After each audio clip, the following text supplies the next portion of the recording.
ఇప్పుడు అర్థమైందా ఇండియాలో ప్రజాస్వామ్యం ఎలా ఉంటుందో? ఇప్పుడు తెలిసిందా లీడర్లు ఎలా ఉంటారో, సామాన్య జనం పరిస్థితి ఎలా ఉంటుందో? ఎన్నికలు అయిపోగానే, పోలింగ్ ముగియగానే అన్ని పార్టీల లీడర్లు విదేశాలకు కుటుంబాలతో చెక్కేశారు. అక్కడ చిల్ అవుతున్నారు. పిల్లా పాపలతో విలాసంగా ఎంజాయ్ చేస్తున్నారు.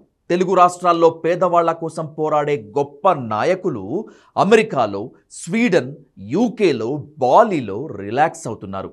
ఇక్కడ వాళ్ళని నమ్ముకున్న కార్యకర్తలు, సామాన్య జనం మాత్రం గొడవలు పెట్టుకుంటూ, నరుక్కుంటూ, రాళ్ళు విసురుకుంటూ, ఒకడి రక్తం మరొకడు కళ్ళ చూస్తూ పోలీస్ స్టేషన్లలో, జైళ్లలో మగ్గిపోతున్నారు. లీడర్లు, వాళ్ళ కుటుంబ సభ్యులు మంచు కొండల్లో తెగ ఎంజాయ్ చేస్తుంటే ఇక్కడ పల్లెల్లో నెత్తుటేర్ల మధ్య జనం రోదిస్తున్నారు. తెలుగు రాష్ట్రాల్లో రాజకీయం సామాన్య జనానికి చివరికి ఏం మిగిల్చిందో ఇప్పటికైనా అర్థమైంది కదా?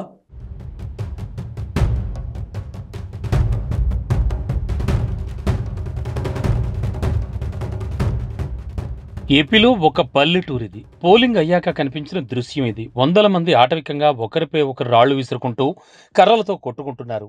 మగాళ్ళకి ఆడాళ్లు కర్రలు, రాళ్లు అందిస్తున్నారు. ఒకరిని మరొకరు చంపాలంటూ అరుస్తున్నారు. ఈ దృశ్యం ఒక్క గ్రామంలోనే కాదు, తెలుగు రాష్ట్రాల్లో చాలా ప్రాంతాల్లో కనిపించింది. ఈ సమయంలో వైసీపీ అధినేత, AP CM YS Jaganmohan Reddy గంటకు 14 లక్షల రూపాయలు ఖర్చు పెట్టి స్పెషల్ ఫ్లైట్లో లండన్ వెళ్లిపోయారు. టీడీపీ అధినేత నారా చంద్రబాబు నాయుడు తన కుటుంబంతో కలిసి స్వీడన్లో సేద తీరుతున్నారు. జనసేన అధినేత పవన్ కళ్యాణ్ కూడా ప్రశాంతంగా రిలాక్స్ అవుతున్నారు. షర్మిల కూడా అమెరికా ఫ్యామిలీ ట్రిప్కి వెళ్లారు. ఎమ్మెల్యేలు, చిన్న చిత్తగా నేతలు కూడా యూరోప్ పర్యటనలో ఉన్నారు. ఇంకొందరు బాలి ద్వీపం వెళ్లి అక్కడ రకరకాలుగా రిలాక్స్ అవుతున్నారు. మరికొందరైతే స్విట్జర్లాండ్, బ్యాంకాక్తో పాటు మరికొన్ని విహార ప్రాంతాల్లో సేద తీరుతున్నారు.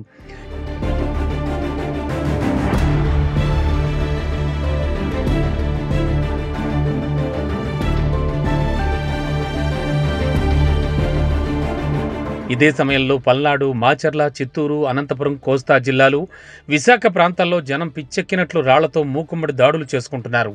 కర్రలతో తలలు పగలగొట్టుకుంటున్నారు.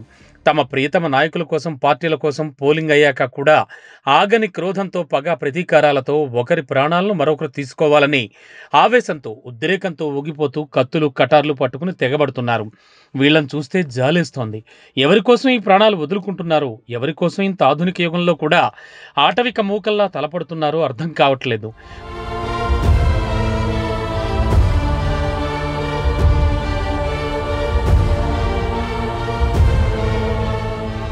తెలుగు సినిమాల్లో చూస్తే మన పల్లెటూర్లన్నీ ప్రశాంతంగా ఉంటాయని, జనమంతా అన్నదమ్ముల్లా కలిసి జీవిస్తారని, పచ్చని పొలాలు, పిల్ల కాలువలు, ఆలుమగలతో అలరారుతూ ఉంటాయని అనుకుంటూ ఉంటారు. కానీ ఇక్కడంత సీన్ లేదు. జనం కులాల లెక్కన విడిపోయారు.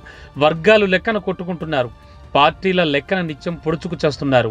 మగాళ్లు కర్రలు, ఐరన్ రాడ్లతో స్వైర విహారం చేస్తుంటే ఆడవాళ్లు వాళ్లకు కావాల్సిన రాళ్లు, రప్పలు సేకరించిస్తున్నారు. ఇది వాళ్ళ పల్లెటూళ్లలో పరిస్థితి. దీన్ని సృష్టించింది ఏపీలో రాజకీయ నాయకులు. వాళ్ళ ఆట అయిపోయింది. ప్రశాంతంగా విదేశాల్లో, శీతల ప్రాంతాల్లో సేద తీరుతున్నారు. కానీ వాళ్ళు అంటించి వెళ్లిన రావణ కష్టం ఇంకా పల్లెల్లో రగులుతూనే ఉంది.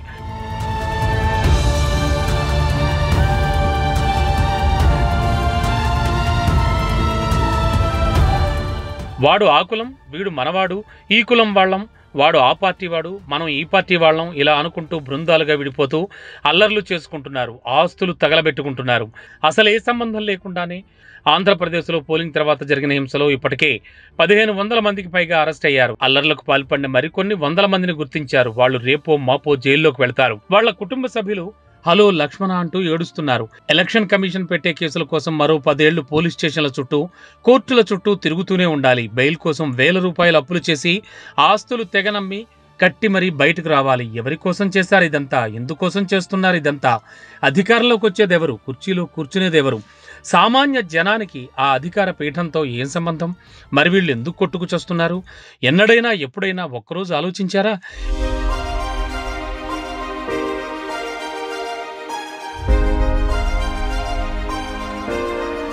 లీడర్ల పిల్లలు అమెరికాలో, లండన్లో చదువుకుంటున్నారు. చంద్రబాబు కొడుకు లోకేష్, కోడలు బ్రాహ్మణి స్టాన్ఫోర్డ్ యూనివర్సిటీలో చదువుకుని వచ్చారు.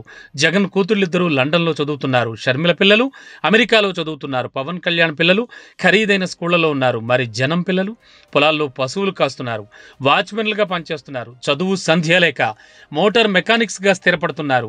లీడర్ల పిల్లలు ఫారిన్లో ఎందుకు చదువుతున్నారు? మన పిల్లలు చదువు సంధ్యలు లేక రోడ్ల మీద తిరుగుతూ మెకానిక్ షెడ్లలో ఎందుకు స్థిరపడుతున్నారు? మనం ఎప్పుడూ పేదవాళ్ళుగానే ఎందుకు ఉండిపోతున్నాం? వాళ్ళు మాత్రం వేల కోట్ల రూపాయలు సంపాదిస్తూ రాజకీయం ఎలా చేస్తున్నారు?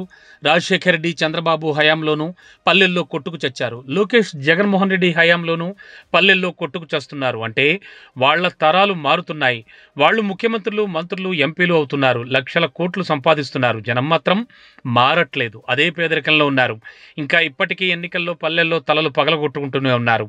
మూకుమ్మడి దాడులు చేసుకుంటున్నారు.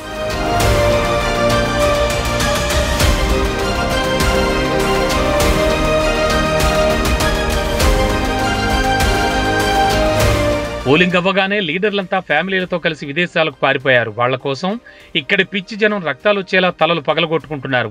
అసలు ఏమైనా అర్థం ఉందా? రేపు చంద్రబాబు, జగన్ ఎవడో ఒకడు గెలుస్తాడు. వాళ్ళు ముఖ్యమంత్రులు అవుతారు. వాళ్ళ చుట్టూ ఉన్న 4 ఎమ్మెల్యేలు మంత్రులు అవుతారు. కానీ వాళ్ల కోసం రోడ్డెక్కి బరిసెలతో పొడుచుకున్న వాళ్ళు జైలు పాలవుతారు, లేదా అవతలవాడి కత్తిపోటుకు చేస్తారు. కుటుంబాలు అనాథలవుతాయి. కానీ ఇవన్నీ ఆలోచించే శక్తిని పల్లె జనం కోల్పోయారు. ఎన్నికల సమయంలో ఇచ్చే 1000 రూపాయలకి క్వార్టర్ బాటిల్కి అమ్ముడుపోయి ఎవరినో గెలిపించడానికి వీళ్ళు రాళ్లు, కర్రలు, కత్తులు పట్టుకుని ఆడ మగ తేడా లేకుండా రోడ్లెక్కుతున్నారు. ప్రపంచం మొత్తం ఆధునిక టెక్నాలజీ వైపు, మౌలిక సదుపాయాల వైపు, అభివృద్ధి వైపు పెరుగుతుంటే ఆంధ్రప్రదేశ్ పల్లెల్లో మాత్రం ఆటవిక సంస్కృతి రోజురోజుకి పెరిగిపోతోంది. జనం కొట్టుకు చావడానికి ఓ రెడ్డి గారు, ఓ చౌదరి గారు, ఓ నాయుడు గారు కర్రలు, కత్తులు సప్లై చేసి విదేశాలకు వెళ్ళిపోయారు. ఇక్కడ జనానికి చివరికి మిగిలింది కేసులు, కోర్టులు. ఆలోచించండి. జగన్మోహన్ రెడ్డి, చంద్రబాబు నాయుడు, పవన్ కళ్యాణ్, షర్మిల వీళ్ళంతా ఏసీ కార్లలోనూ హెలికాప్టర్లలోనూ తిరుగుతూ చేస్తున్న హైటెక్ రాజకీయం జనం బతుకుని ఎలా ఆగమాగం చేస్తోందో. చివరికి యుద్ధంలో ఎవరు నష్టపోతున్నారో తెలుసుకోండి. వాడెవన్నో సీఎం చేయడానికి, ఇంకెవరినో ఎమ్మెల్యే చేయడానికి సామాన్య జనం ఎందుకు బలవ్వాలో, ఈ యుద్ధంలో చివరికి ఏం మిగులుతుందో ఆలోచించండి.